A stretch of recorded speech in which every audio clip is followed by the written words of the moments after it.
They pulled out of Gaza. They pulled out in terms of negotiating.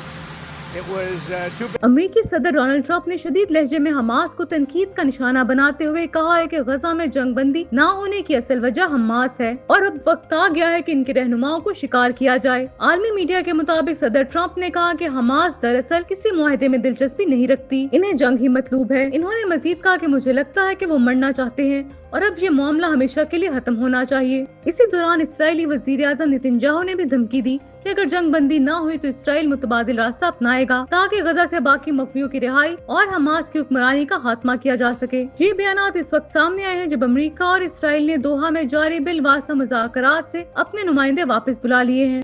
दूसरी तरफ Hamas के senior रहनुमा Basim Naeem ने अमरीकी एलची स्टीव विटकॉफ पर इल्जाम आयद किया है कि वो मुज़ाकरात की असल नौयत को तोड़ मरोड़ कर पेश कर रहे हैं। इनके मुताबिक अमेरिका का नया रवैया इसराइल के सेवानी एजेंडे की तकमील के लिए अपनाया गया है। याद रहे कि दोहा मुज़ाकरात में 60 रोज जंग बंदी, इंसानी इमदाद की बहाली और फलस्तीनी कैदियों के बदले इसराइली मकफियों की रिहाई पर बातचीत जारी थी। ताहम इसराइली फौजी इन्हला और मुस्तकबिल के सियासी इंतजाम पर इख्तिलाफात के बायस मुआहिदा तातुल का शिकार हो गया।